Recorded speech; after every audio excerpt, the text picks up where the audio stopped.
नमस्कार प्यारे दोस्तों, मैं एस राठौड़। स्वागत है आपका अपने YouTube channel Solanki study point. तो प्यारे बच्चों, अपन पढ़ रहे थे प्रकाश। तो प्रकाश के अंदर एक बहुत ही इंपॉर्टेंट कॉन्सेप्ट लेके आपके सामने फिर हाजिर हुआ हूँ, उत्तल दर्पण। आज का कॉन्सेप्ट है कि उत्तल दर्पण किसे कहते हैं और उत्तल दर्पण से बनने वाले प्रतिबिंब, कि उत्तल दर्पण से प्रतिबिंब का निर्माण कैसे कैसे होता है, उसमें क्या क्या स्थितियाँ होती है कि वस्तु को कहाँ रखेंगे तो उसका प्रतिबिंब कहाँ बनेगा, ये आज अपन देखेंगे। तो प्यारे बच्चों, फिजिक्स या भौतिक एक प्रैक्टिकल सब्जेक्ट है।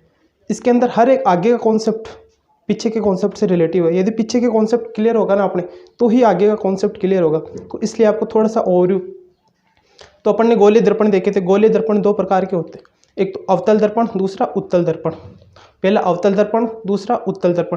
तो अवतल दर्पण हमने पिछले वाली क्लास में डिस्कस कर लिया था कि अवतल दर्पण किसे कहते हैं, अवतल दर्पण से प्रतिबिंबों का निर्माण किस प्रकार होता है। तो वो अपने 1 बाय 1 करके उसकी 6 स्थितियां बन रही थी, पूरी स्थितियां देख ली। और आज अपन देखेंगे उत्तल दर्पण और उत्तल दर्पण से बनने वाले प्रतिबिंब कि आखिर उत्तल दर्पण से प्रतिबिंबों का निर्माण कैसे होता है। तो आइए दोस्तों देखते हैं उत्तल दर्पण किसे कहते हैं और इस प्रतिबिंब का निर्माण। तो देखिए दोस्तों, उत्तल दर्पण किसे कहते हैं, तो वह गोलीय दर्पण। उत्तल दर्पण की परिभाषा है कि वह गोलीय दर्पण जिसका ऊपर उभरा हुआ भाग, देखिए ये उत्तल दर्पण है, इसके अंदर उभरा हुआ भाग कौन सा है, ये, और अंदर धसा हुआ भाग ये। तो वह गोलीय दर्पण जिसका ऊपर उभरा हुआ भाग परावर्तक सतह अर्थात चमकीली सतह का काम करता है। तो एनसीईआरटी के अनुसार परिभाषा एकदम सटीक परिभाषा देखेंगे कि वह गोलीय दर्पण जिसका ऊपर उभरा हुआ भाग परावर्तक सतह का काम करता है, उत्तल दर्पण कहलाता है। आए समझ में कि वह गोलीय दर्पण जिसका ऊपर उभरा हुआ भाग, ये ऊपर वाला है ना चमकीली सतह, पॉलिश तो अंदर वाली, इसके अंदर ये गोलीय दर्पण है। इस गोलीय दर्पण के अंदर पॉलिश तो अंदर वाली सतह पर की हुई है। ये पॉलिश AGBR की भी हो सकती है और केवल चांदी की भी हो सकती है। तो इसके अंदर परावर्तक सतह तो ये ऊपर वाली और पॉलिश सतह नीचे वाली। तो कोई भी प्रकाश की किरण आएगी वो परावर्तक सतह से टकराकर चली जाती है। तो प्यारे दोस्तों, उत्तल दर्पण का आपने अपसारी दर्पण भी नाम सुना होगा, अपसारी दर्पण। तो आपके दिमाग में आता होगा कि यार अपसारी किसे कहते हैं और अभिसारी किसे कहते हैं। तो अपसारी दर्पण क्यों कहते हैं उत्तल दर्पण को, ये देखते आएंगे। तो अपसारी दर्पण ये क्यों कहते हैं, क्योंकि इसके अंदर एक उत्तल दर्पण का एक गुण होता है कि ये अनंत से या कहीं से भी आने वाली प्रकाश की किरणों को फैलाता है। यदि कोई भी प्रकाश की किरण आई तो दर्पण से टकराए और टकराने के बाद उस प्रकाश की किरण को फैला देता है, इसलिए इसको अपसारी दर्पण कहते हैं। और अभिसारी दर्पण किसे कहते हैं, अभिसारी दर्पण कहते हैं अवतल दर्पण को। अवतल दर्पण को कहते हैं अभिसारी और उत्तल दर्पण को कहते हैं अपसारी। क्योंकि अवतल दर्पण कोई भी प्रकाश किरण अनंत से आई उसको एक जगह करने का काम करता है और उत्तल दर्पण उसको फैलाने का काम करता है, इसलिए उसको अपसारी। तो अपन ये है अवतल दर्पण, यह है पूरा उत्तल दर्पण। उत्तल दर्पण के अंदर देखिए प्यारे दोस्तों, स्थितियां बता देता हूं कि किस पॉइंट को क्या क्या नाम डिनोट करता है। तो इसके अंदर यह है ध्रुव को अपन O से डिनोट करते हैं। यह है फोकस को F से, और यह है वक्रता के अंदर C, और वक्रता के अंदर के इस तरफ जितनी भी जो भी वस्तु है ना वो उसको अनंत मानेंगे। इसके अंदर क्योंकि जब प्रकाश की किरण को फैलाता है तो अपने को दिखेगी तो प्रतिबिंब कहाँ बनेगा, अपने को ये दिखेगा ही नहीं ना। तो इसमें आभास होता है, तो आभास के लिए प्रतिबिंब उसके अंदर की तरफ भी बनता है। तो इसके अंदर भी फोकस और वक्रता के अंदर जैसे इस साइड होता है ना, वैसे उसी साइड होता है। तो उत्तल दर्पण में प्रतिबिंब निर्माण की 2 स्थितियाँ हैं, जैसे अवतल दर्पण में 6 स्थितियाँ थी ना, तो इसके दोनों स्थितियों को अपन 1 बाय 1 करके देखेंगे। तो आइए देखते हैं पहली स्थिति। तो अब देखेंगे अपन अब उत्तल दर्पण से बनने वाले प्रतिबिंब, मतलब उत्तल दर्पण से प्रतिबिंब का निर्माण किस प्रकार होता है। तो इसमें उत्तल दर्पण से प्रतिबिंब निर्माण में 2 स्थितियाँ हैं। जिस प्रकार अवतल के अंदर 6 स्थिति थी, उसी प्रकार 6 स्थिति मतलब 6 ऐसे पॉइंट, 6 ऐसी जगह जहाँ पर अपन वो वस्तु को रखेंगे तो उसका प्रतिबिंब बनेगा। उसी प्रकार इसके अंदर 2 स्थितियाँ हैं, केवल 2 ही स्थितियाँ ऐसी है जहाँ अपन वस्तु को रखेंगे और उसका प्रतिबिंब अपने को दिखाई देगा। तो आइए देखते हैं पहली। जब वस्तु या बिंब, चाहे वस्तु बोल दो या फिर बिंब बोल दो, जब वस्तु या बिंब को अनंत पर रखो, अनंत पर मतलब वक्रता के अंदर से परे जहाँ अपन देख नहीं सकते। दूसरा है जब वस्तु अनंत और ध्रुव के बीच में हो, जब वस्तु अनंत और ध्रुव के बीच में किसी भी बिंदु पर रख दो, जहाँ आपका दिल करे वहाँ रख दो चाहिए। तो दूसरा पॉइंट ये है। तो अपन अब देखेंगे प्रतिबिंब निर्माण। तो प्रतिबिंब निर्माण से पहले अपन प्रतिबिंब की लोकेशन देख लेंगे। लोकेशन के अंदर कौन कौन से पॉइंट होने चाहिए वो देखते हैं कि कौन कौन से पॉइंट अपने को नोट करना है। तो पहली लोकेशन देखेंगे कि उसकी प्रतिबिंब कहाँ बन रहा है, प्रतिबिंब कहाँ बन रहा है उसकी वो जगह देखेंगे। फिर प्रतिबिंब का आकार, कि प्रतिबिंब का आकार वस्तु से छोटा है कि बड़ा है या फिर वस्तु के बराबर है। तीसरी, वस्तु आभासी है या फिर काल्पनिक है, कि या तो वस्तु अपने को दिखाई दे रही है तो वह वास्तविक होगी, यदि आभास कर रहे हैं, कोई चीज़ का आभास कल्पना कर रहे हैं तो वह काल्पनिक हो जाएगी। तीसरा, कि वस्तु सीधा है या फिर उल्टी, वस्तु सीधी है या फिर उल्टी। ये 4 स्थिति देखेंगे उसकी लोकेशन में। तो अब देखेंगे इसके अंदर प्रतिबिंब निर्माण में पहली कंडीशन कि जब वस्तु या बिंब अनंत पर हो तो उसका प्रतिबिंब कहाँ बनेगा। इसमें पहली स्थिति देखेंगे कि जब वस्तु अनंत पर, जब वस्तु या बिंब अनंत पर हो तो उसका प्रतिबिंब कहाँ बनेगा। तो यह उत्तल दर्पण है अपने पास। तो इसके अंदर पहली किरण, जब प्रकाश की किरण मुख्य अक्ष के समानांतर आती है तो इसका एक गुण बताया था आपको कि ये अनंत से आने वाली प्रकाश की किरण को फैलाने का काम करता है। उत्तल दर्पण प्रकाश की किरणों को फैलाता है।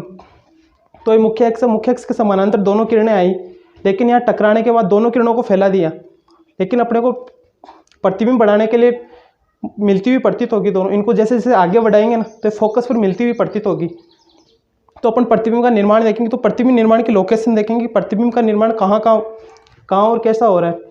प्रतिबिंब निर्माण की लोकेशन पहली थी कि प्रतिबिंब का निर्माण कहाँ हो रहा है, दूसरा था कि आकार क्या है, तीसरी थी कि वास्तविक है कि आभासी, और चौथी स्थिति की प्रतिबिंब सीधा बन रहा है कि उल्टा। तो अपन पहली कंडीशन के अंदर देखेंगे प्रतिबिंब कहाँ बन रहा है, तो दर्पण के पीछे बन रहा है। दर्पण के पीछे कहाँ प्रतीत हो रही है, मिलती हुई फोकस पर। तो पहली स्थिति है कि दर्पण के पीछे फोकस पर प्रतिबिंब का निर्माण हो रहा है। तो यदि अनंत से आ रही है, ना तो अपने को वस्तु दिखाई दे रही है कि कितनी बड़ी है, तो उसका प्रतिबिंब भी एकदम बिंदुवत, जैसे डॉट होता है ना उतना सा बनेगा। तो आकार है बिंदुवत। अब कैसा बन रहा है, आभास हो रहा है अपने को, वास्तविक में थोड़ी मिल रही है, तो आभासी। और सीधा है कि उल्टा, आभासी है तो प्रतिबिंब का निर्माण सीधा होगा। अपन ने पहली स्थिति देख ली थी कि वस्तु जब अनंत पर हो तो उसका प्रतिबिंब कहाँ बनेगा। अब उसी से रिलेटेड दूसरी स्थिति है कि जब वस्तु अनंत और ध्रुव है। अनंत और ध्रुव किसे कहते हैं, ये परावर्तक या जहाँ मुख्य अक्ष काट रही है ना, इस बिंदु को ध्रुव बोलते हैं। जब प्रतिबिंब अनंत और ध्रुव के बीच में कहीं भी आपकी जहाँ दिल करे ना वहाँ रख दो, दोनों के बीच में रखा हुआ, तो उसका प्रतिबिंब कहाँ बनेगा। तो आइए दोस्तों देखते हैं अपन। सेकंड स्थिति है जब वस्तु अनंत और ध्रुव, ये पॉइंट है, अनंत और ध्रुव के बीच में कहीं किसी भी बिंदु पर हो तो उसका प्रतिबिंब कहाँ बनेगा। तो इसके अंदर पहली किरण मुख्य अक्ष के समानांतर अनंत से आई और यहाँ टकराने के बाद फैल गई। पहली किरण जब प्रकाश की मुख्य अक्ष के समानांतर आती है और यहाँ दर्पण से टकराकर परावर्तित होकर फैल जाती है वो। और दूसरी किरण तिर्यक किरण, मैंने आपको गोले दर्पण से प्रतिबिंब निर्माण के नियम बताए थे 4, आपको पिछली क्लास में याद हो। तो उसके अंदर लास्ट चौथा नियम यही था कि जब तिर्यक किरण वाला, कि जब प्रकाश की किरण ध्रुव पर आपतित होती, जब प्रकाश की किरण ध्रुव पर आपतित होती है तो मुख्य अक्ष कौन सा है, ये मुख्य अक्ष के सापेक्ष जितना आपतन कोण बनाती है उसी के बराबर परावर्तन कोण बनाती हुई परावर्तित हो जाती है। क्या था, जब प्रकाश की किरण मुख्य अक्ष के सापेक्ष जितना आपतन कोण बनाती है ना, उसी के बराबर परावर्तन कोण बनाती हुई परावर्तित हो जाती है। लेकिन दोनों फैल गई, तो अपने को इनको जैसे जैसे आगे बढ़ाएंगे ना, और ये दोनों किरणें जहाँ मिलेगी वहीं प्रतिबिंब का निर्माण होगा। दोनों किरण जहाँ मिलेगी ना वहीं प्रतिबिंब का निर्माण होगा। तो देखिए दोनों को आगे बढ़ाते हैं। पहली किरण को अपन आगे बढ़ाया और सेकंड किरण को अपन ने आगे बढ़ाया, तो इस बिंदु पर दोनों किरणें मिली और यहीं पर प्रतिबिंब का निर्माण हो गया। तो अपन प्रतिबिंब निर्माण की लोकेशन देखेंगे कि प्रतिबिंब का निर्माण आखिर कहाँ हुआ। तो पहली स्थिति तो चेक करेंगे कहाँ हो रहा है प्रतिबिंब का निर्माण। दूसरा देखेंगे कि आकार कैसा है, कि वस्तु से छोटा है कि बड़ा। तीसरा देखेंगे काल्पनिक है, आभासी, या फिर सीधा है फिर उल्टा। तो आइए चेक करते हैं इसको। पहला है कि कहाँ बन रहा है, तो दर्पण के पीछे बन रहा है, दिख रहा है आपको, दर्पण के पीछे बन रहा है। दर्पण के पीछे पर कहाँ बन रहा है, ये ध्रुव है, और ये फोकस। ध्रुव और फोकस दोनों के बीच में बन रहा है। तो पहली स्थिति लिखेंगे अपन की प्रतिबिंब दर्पण के पीछे ध्रुव और फोकस के मध्य बन रहा है। ध्रुव मतलब ये पॉइंट और फोकस मतलब F, दोनों के बीच में। अब दूसरा देखेंगे कि उसका आकार कैसा है, कि वस्तु से छोटा है कि बड़ा। तो उसका आकार है वस्तु से छोटा। वस्तु बड़ी है ये वस्तु है, ये उसका प्रतिबिंब है, ये वस्तु है, ये प्रतिबिंब। तो वस्तु तो बड़ी है और उसका प्रतिबिंब छोटा बन रहा है, तो आकार के अंदर लिखेंगे वस्तु से छोटा। तीसरा लिखेंगे आभासी है कि वास्तविक। मिलती हुई प्रतीत हो रही है दोनों प्रकाश की किरण, वास्तविकता में थोड़ी मिल रही है, वास्तविकता में नहीं मिल रही, तो आभासी किरण। और चौथा और लास्ट पॉइंट लिखेंगे कि सीधा है कि उल्टा। तो ये वस्तु है और ये प्रतिबिंब, तो प्रतिबिंब कैसा बन रहा है, सीधा। तीनों पॉइंट देख लिए अपन ने। और उत्तल दर्पण की ये दो ही स्थितियां थी। पहला अनंत, जब वस्तु अनंत पर रखी हुई हो तो उसका प्रतिबिंब कहाँ बनेगा, और दूसरी थी अनंत और ध्रुव के बीच में कहीं पर भी रखी हुई हो, अनंत और ध्रुव के बीच में कहीं पर भी रखा हो तो उसका प्रतिबिंब या ध्रुव और फोकस के बीच में बनेगा। तो अपन ने अवतल दर्पण देख लिया, उत्तल दर्पण देख लिया, अपन ने पूरा स्टार्टिंग एक बार पूरा पीछे का बता देता हूँ। दर्पण पहले स्टार्टिंग में अपन ने दर्पण देखा था। दर्पण दो प्रकार का होता है, समतल दर्पण और गोलीय दर्पण। समतल दर्पण जिसका जनरल अपन घरों में काम में लेते हैं वो समतल दर्पण होता है। और गोलीय दर्पण, फिर गोलीय दर्पण के भी दो पार्ट होते हैं, उत्तल दर्पण और अवतल दर्पण। उत्तल दर्पण भी अपन ने क्लियर कर लिया और अवतल दर्पण भी क्लियर कर लिया, और दोनों से बनने वाले प्रतिबिंब भी अपन ने क्लियर कर लिए।